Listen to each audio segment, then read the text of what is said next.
Welcome back. This is lesson 2, where I'll be looking at characteristic human responses. It's effectively a bunch of key terms that you need to know about. 2 theoretical models, very important. That's the hazard management cycle and the Parkes disaster response curve. There's a few other bits I've thrown in there as well. Just to remind you from the last lesson, I looked at distinguishing what hazard, the types of hazards, and making the clear difference between that and a disaster, kind of bit of theory, and looked at how people perceive hazards, how that affects their behavior, cultural, economic determinants behind that. That's something you need to know. So today I'll start off by going through some of these key terms. Remember, I'll look at these key terms, but they will also be revisited throughout the whole of the unit, so you can see how they're embedded. And that in itself helps you to remember them as well, especially some of the more unusual words.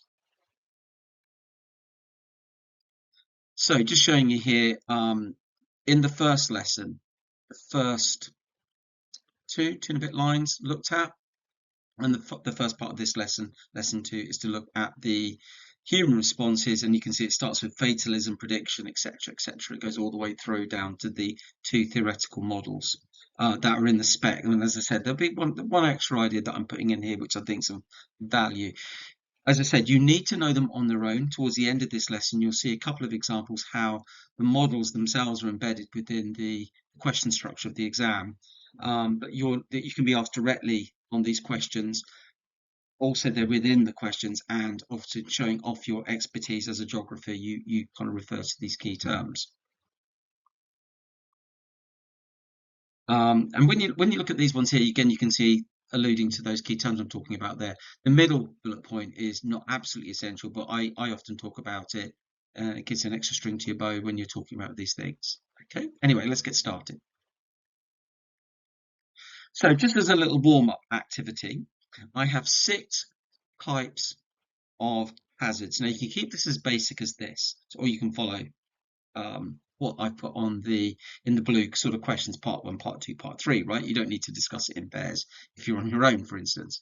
But at the very least here, I start with hurricane. There's no particular order I've put these up on here. Throughout long term, so like decades, flash flood, landslides, earthquake, volcanic eruption. And just as a perception exercise, what you think, you have no right or wrong at this point in time, which do you think of those is the worst? So if you look at the kind of the remit of the question above it, is like, which would you be the most worried about? Okay, and ideally, beyond that, could you put them in rank order? What would be your this is the worst, this is the least worst, that type sort of thing. So if you want to pause the video, make your decision now. Again, breaks up the text, breaks up the me talking as well. Do that now.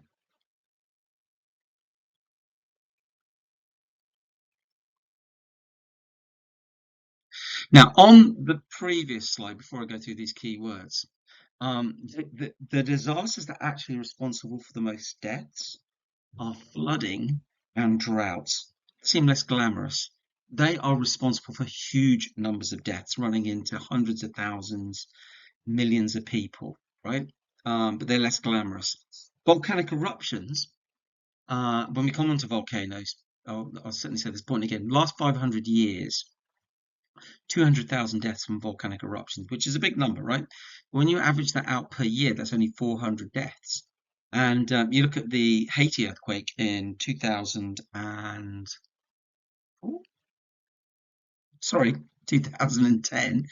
200 to 300,000 in one event, right? Volcanoes kill very few people. That said, Cobra, 75,000 years ago, nearly caused the extinction of humanity. So it's about, the size of the event. Generally speaking, volcanoes are a major risk. Now, these words here, fatalism, prediction, adaptation, mitigation, management, and risk sharing, they're key words that you need to know about. And again, I suppose they could be embedded within, say, an essay structure. And you're going, what does that mean? What does that mean? Or they could ask you to outline what that word means within a 4 marker. So that's why there's an importance for you to know these key words. And also, although I've not said it yet, you should be building a glossary.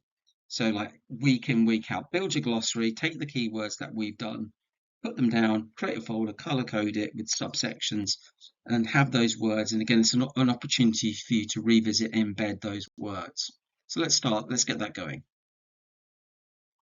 Now, fatalism isn't I would say fatal is not a strategy. You go, let's employ fatalism as a strategy, right? So the basis of fatalism is that you kind of think we're stuffed, we're poor, there's not much we can do about it. Fate, if you believe in such a thing, if we're going to get an earthquake, a tropical storm, it will happen to us. We'll do what we can do, but we'll pick up the pieces afterwards and we get on with life. And let's read it out. So it's this: people can't influence or shape their outcome. Nothing can be done to mitigate against it. And so therefore the people that could even go up to government level will say we'll take no measures.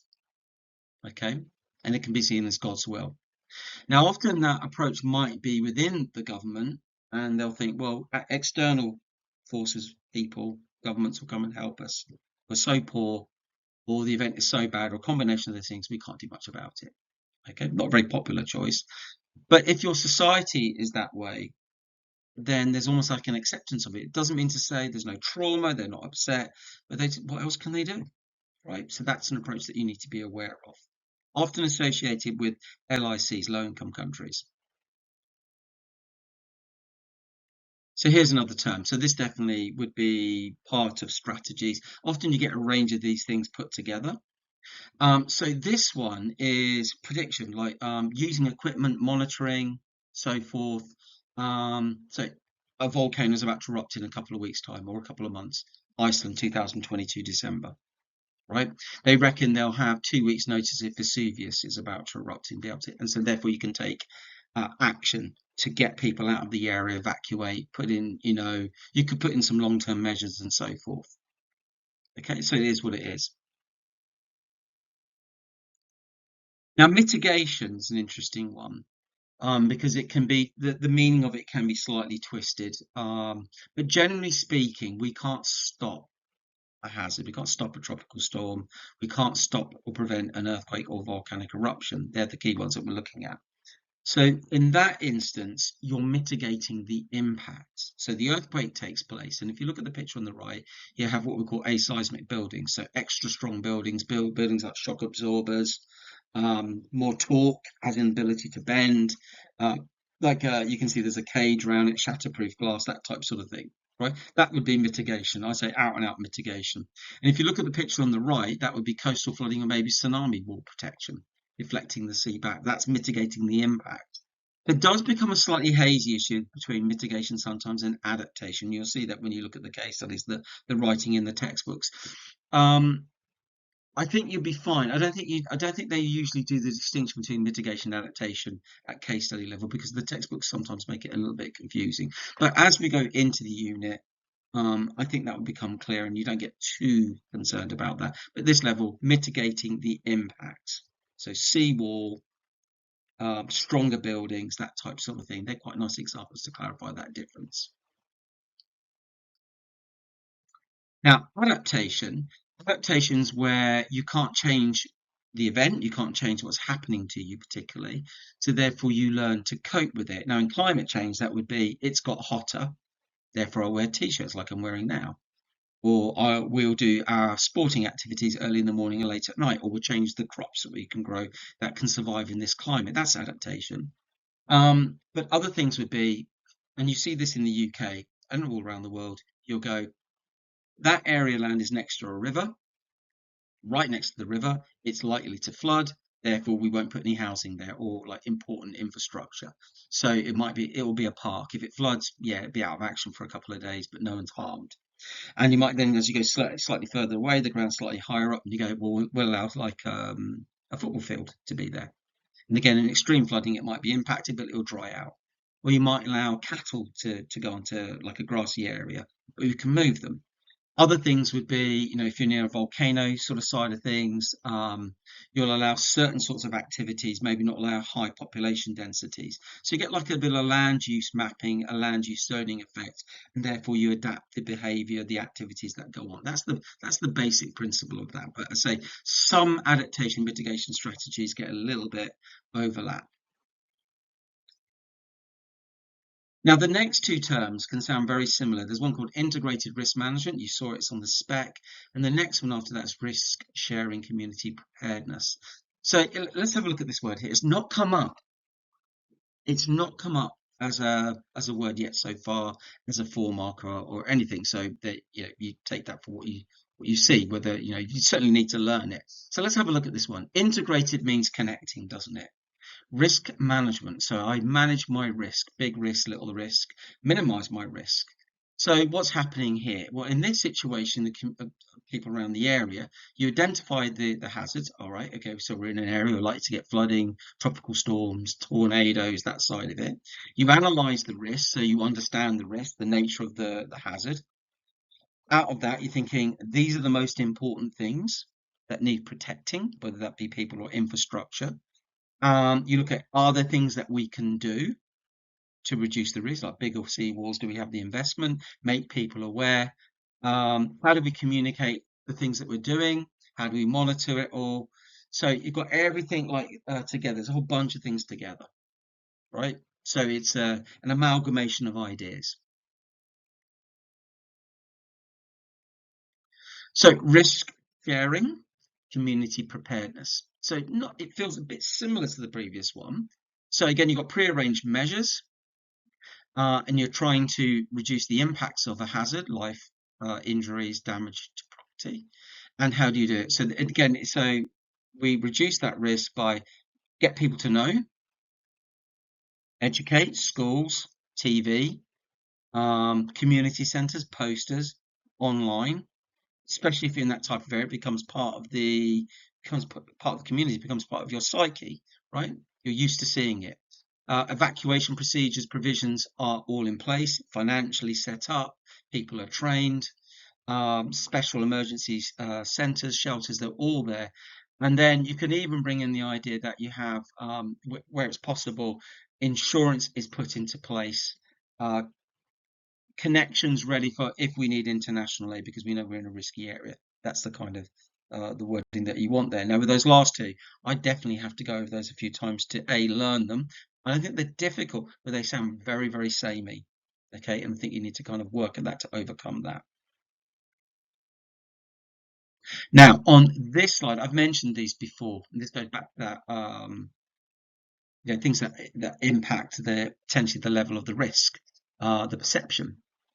And I mentioned this in lesson 1. But again, these are buzzwords that are within that part of the spec. So again, we need to make sure that you're clear on them. They don't throw you. So incidence is how often that happens, right? If it's happening to you all the time, that can build up your resilience, as in, you go to some people, yeah, it's a storm, it happens every year, monsoon, yeah.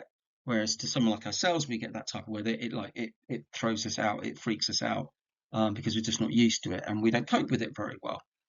Distribution is where, so that can be locations in part of the world, but the distribution can also be the size of the impact. As they want to say, the size of the impact, the extent of the impact.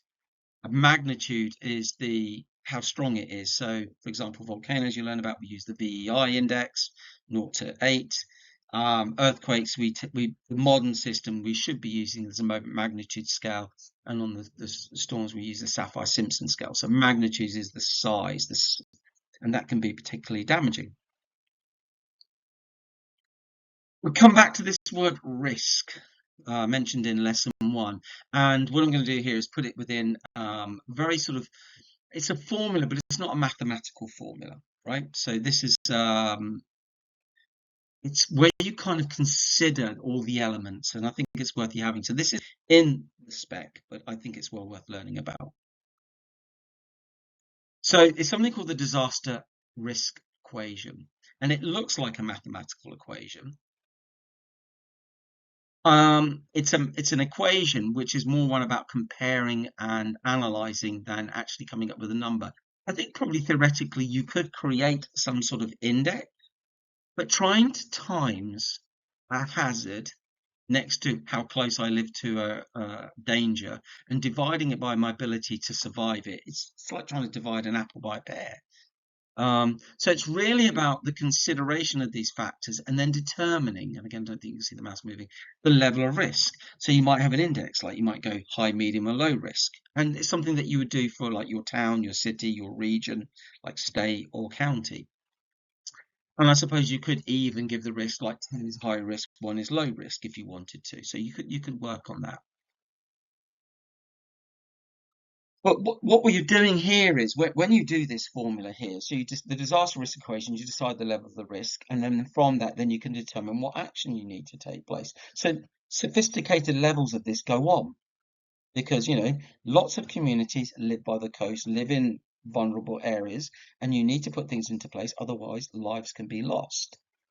So in determining the risk, the height of the risk, the level of the risk, you need to look at the type of hazards, the incidence levels of the hazards, the magnitude, past history, has it killed people, what are the sorts of impacts? So you study the nature of that.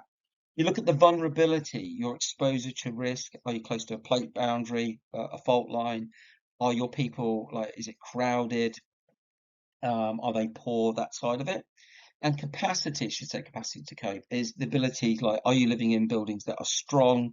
Do you have a government that can rebuild very quickly afterwards, getting in emergency services, those sorts of things?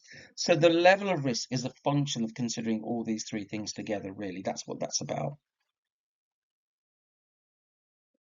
And here, again, this would be a task if you decide to use this. So again, it would be take, if on the previous one, risk is the level of risk, H is for hazard, V is for vulnerability, and C for capacity cope. Sorry, can't get the words out.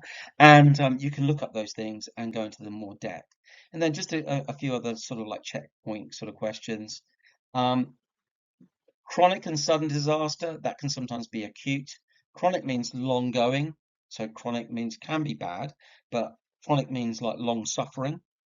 And it can be low, medium, but collectively that can be quite detrimental. An acute sudden disaster can be like a flash flood, a really big spike earthquake, and which is worse? It really depends on the scenario. So, like what level of chronic and how long that goes on for, and how that manifests itself. So it really kind of depends, but it's the question's there to get you thinking. The point of using these formulas is because you don't live somewhere without knowing your risk and what to do. Your community expects you to do something. The problems of the formula basically is it's difficult to put numbers to it. Okay, like all theories, they have their limitations, and you'll see that a bit later on in this presentation. There's that word vulnerability. Again, it's important to mention this because this does play a key component. Both of these environments are very, very vulnerable. Okay. And again, tremendous amount of speculation going on here. In the picture on the right, you can see high-rise buildings. Are those high-rise buildings done to a building code if it's in an earthquake area, right? So if they collapse, tremendous loss of life. The buildings in the foreground, it looks like a squatter settlement, unplanned, poor quality roads. And the photograph on the left kind of reinforces that. And again, diseases can spread, buildings can collapse, and you've got large numbers of people squashed into a very small area. Okay, so that I would say that's highly vulnerable. Now, on the next slide, we go through two theories, two very important theories, and we'll start with the more simple one. So this is the hazard management cycle. This one came up in the 2024 paper. You'll see in the later slides, there was a 4 marker on this. This has come up several times, the hazard management cycle, and another model, which we'll look at in a minute, called the Parkes model. So for each of these models, you need to be able to identify them, recognize them, describe each of the stages, explain how they're used, but importantly, know their limitations, their strengths and their weaknesses. You'll often be asked to talk about how useful are they in regards to an earthquake or a tropical storm or a wildfire. There's at least 4 examples where they've been used, at least twice in the essays, at least once on the 9 marker, and certainly once on the 4 marker. So they're important models. And there's a skill set in terms of how you apply them. But your first job here is to understand the models. Now, there are slight variations on when you look at these in textbooks and so forth, where they position some of the wording here. So the HMC, if you want to call it, is a 4-stage model, hazard management cycle. And it's kind of like what to do in the event of a disaster. Now or a hazard. You can apply it to any type of hazard. So that's earthquake, volcanic eruption, tropical storm, wildfire, and other ones. Apply it to a town, village, county, state. And the basic premise of it is So it's ongoing, so it's continuous. 4 clear stages: response, recovery, mitigation, preparedness. So if we look at this bit here, response, we'd need really like a trigger here. That would be when the earth, somewhere along here would be the earthquake taking place. Sorry, I'm using the mouse again and I'm not using the laser pen. So where the green arrow goes into the response, that's where a disaster is triggered, potentially a hazard. So you kickstart your response. Now the response is going to be an immediate response, save lives. Get your teams in there, rescue people 24 hours, 48 hours, 72 hours type sort of thing. International emergency responses coming in, food supplies, camp equipment, medical supplies, all those sorts of things. So come in and you're trying to stabilize the situation. Okay, you can apply that to any type of disaster, and therefore you can make it specific, right? And it's almost like here's the things that you need to do. So I'm inadvertent, I'm talking about its strengths as a model. Very logical, this model goes in sequence. You think, yeah, of course you do that. You wouldn't try to start to rebuild roads before you save lives. So you can see the coherence of it. Now this, sorry, the response bit was you're talking hours, minutes, sorry, hours, days, weeks, months. Now the recovery phase, which this goes into, is about where you do the rebuild. Demolition, get new roads in, get building infrastructure up, um, get your industry up and running again. Okay. The mitigation bit, technically speaking, the yellow bit, this is where you're saying like seawalls up, um, earthquake-proof buildings, that type sort of thing. And preparedness, which is the final phase in the model, that's like, your community awareness, emergency services being practiced, making sure people like a National Earthquake Day that they do in Japan, practice fire drills, earthquake drills, all those sorts of things.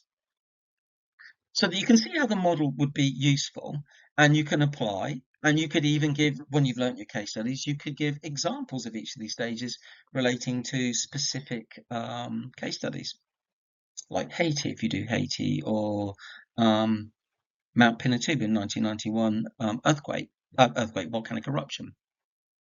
So you could apply that.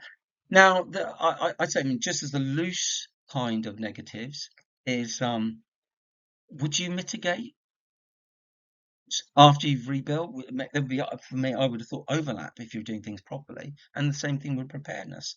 So there's an immediate criticism. It's simplistic. It doesn't look at any causation behind it. So like a list of things to do. There's no specific timeline to it. It doesn't give you an evaluative aspect, but you could build that in. You could build that in. So again, it's like on its own, maybe you might say it's limited, but you could bring in other ways of doing that. And if you look at all the stages there, they look all like equitable divisions there. So, would the response be the same size as the arrows, recovery, mitigation? So you might argue there's a basic element to the model. And other things like, what if you get like a tsunami after an earthquake, or is compounded by a tropical storm that happens afterwards? That does happen. Okay. From your point of view, you need to be able to know this theory. How do you do that? Draw the diagram out a few times, write descriptions of each of the stages, do it rapid fire.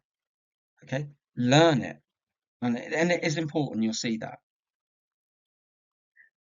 And this one here is just like a maybe more cartoon style version of this. The same thing, but you might notice it's a bit more rotated round. And I put it on there just to kind of give you a slightly different focus of it with a few extra words on it. But you can see here, there's the response. But on this one here, the recovery isn't so obvious. The mitigation, and then you should have the preparedness. You can see these words embedded on the outside. Personally, I think the previous slide is probably the one to go to and choose one of the diagrams, not both. But you do have to be able to explain it. Something to come back to. There's not a huge amount of words here, but learning how to manage disasters, hazards, is really important, and it happens everywhere. It's not something you take lightly. Wealthier countries do more effectively, and there are a whole range of theories that you don't need to learn about for this. And it's a science. You can study it, you can get jobs in it, and it goes on. Millions are spent every year in places like Tokyo, for instance, San Francisco, Los Angeles, to name but a few places. So here we come on to the second of the models. This is the disaster response curve, known as the PARTS model. This one, you can see it's more detailed, it's much more specific. This one, okay, so let's have a look at the axis on this very, very busy graph, right? So if we go on the y-axis on the left-hand side, that's quality of life, and that's a function of many things. If you look there on that side of the axis, you can see they've got things like economic activity, wealth, social stability. There's about governance would be included like that, but they've kept it quite generic. On the x-axis, it's the time. So if we look at stage 1, pre-disaster, and then let's activate the pen. Right, here we go. I think it's showing on here. So that bit, there's normal life, high. Now that's a relative function, but you can see it's time related. And you could calibrate this to days, hours, weeks, months, years, decades, and things like that. And you can see they make a mention of that. And you can see life is good. Then disaster strikes, quality of life massively drops, you'd expect that, and then you can see the slow road to recovery. Okay, and again, as a drawing, I would be able to reproduce that. And you might argue, oh, this is really informative. It gives like a timeline. You can see things more specifically. You can see some words they've used in the previous model put onto here, but it kind of comes in where they should take place. And you can see also there's a bit more specificity in terms of times, etc. So you might argue this is a more detailed model timeline. Why is this good? Well, you could get this profile of an earthquake, tropical storm, one for a HIC country, LIC country, and you can think, well, that's what's happened in another part of the world where we've got that threat. Let's put this here, and we can use it as a model to base our decisions on it. And we could look into it. So if a hurricane or an earthquake were to strike us, this scenario is something that could happen. So therefore you go, oh, that looks terrible. So therefore we need to put in certain strategies to overcome that. And you can see this whole thing's been divided into stages. Now, again, general criticism of this, it doesn't give you the reasoning behind it. Again, you could get multiple events. This bit over here is so like generic, what's quality of life for one country compared to another. So again, it's got its issues, and there's no right or wrong really on these things. You've just got to be able to know your model, reproduce it, explain it, and you must know the strengths and weaknesses of the model. Now, coming on to these next two slides, I'm not going to go through lots of depth here. You can obviously there's the video version of this, and then there's the static PowerPoint PDF version of this that you can just read through this. And the stages here relate to that model. Okay, so they literally go from left to right across the graph, and they kind of describe and explain what's going on, what you should do, and look at the logic to that. Okay, so initially your first thing is you've got your response, haven't you? Your immediate response. As you slide across, you're going into your recovery, reconstruction, resilience, putting strategies into place, monitoring and things like that as you slide across, as you go through the years. That's just the follow-up, the second half of that. That's just kind of finishing it right to the end of the stage 5 and possibly what would go beyond. Now, this one here again shows the reality, reality to a point, different situations. So, for example, the red line is probably the one that we just showed you, how you recover. A wealthier country with investment coming in and things put into place, you might say, well, actually, that's what's happened. And if it's a really bad, or let's say the government's taking the opportunity, it could be a catalyst to actually improve what you had originally. So if you look here, the purple line's gone above. So they've used it, they think, right, out of the ashes, the phoenix rises. So we managed to come back stronger out of it. But then you've got the other side of it is it drops, but doesn't recover. And you might say, for example, Hurricane Katrina 2005. Was it 2005? Gosh, that's nearly 20 years ago. Parts of New Orleans they're just like wastelands. They've been abandoned and they haven't recovered. So this model here, again, obviously we've talked about its strengths, and you can use this model as in what could happen, what should we do? Over the years, you could compare the recovery of your society, your area, and see whether, does it do one of these three things? So you can use it as an evaluative tool. Now, on this slide, what I've got here, and again, a version of this will be available. What you could do here is you could draw out your graph, one of the models, the idealized ones. And then on the next two slides, this is a thinking activity. They're all jumbled up. There's like about 15, 16 points. And you put the number on the graph where you think it is. So it's like a what if. So aftershocks kill 5 rescue workers. Well, that's not going to be in stage 1, is it? That's going to be, somewhere like where the disaster has happened and maybe there's a recovery. So, and again, it's a thinking activity, and they're always really good because you have to think, where do they go on the model? So if you were to go back to that previous slides, you could, all sorts of things you could do with this. You could just put the numbered points where you think they go, or you could like print these off, just cut them out and stick them on the model, and you're applying it, and that helps to reinforce the understanding of the model. I said 16, there's 19. Apologies for that. Now, on this activity, this is simply just a mix and match activity based on lesson 2, some of the words, not all of them, and some are lesson 1 words. And what I've done here is I've put down 1 to 10. I've chosen 10 key words which match up, but the definitions are jumbled up. So what you do is you could do something like this. 1, and then you put down the code that it goes to. And when I go up and down this one, is it I? Could be. Anything that's at risk of causing damage and harm to something. So there's the potential. So if I decided that, I go 1 equals I, and it saves me having to write out loads of writing. So again, at this moment, again, you pause, write them out, put the codes next to them. I'll stop just for a few seconds. And then on the next slide, restart the video, and you can see the answers. So there we go, pause.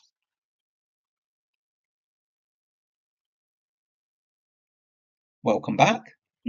And you can see here, I've done the codes, all the answers, and I put the original mix and match here so that you can compare. Something you can set up. By the way, Microsoft Copilot is great for setting up quiz questions and things like that, like in an instance. So, there's a lot, I know it's AI, but, you can utilize those sorts of things to really aid your learning.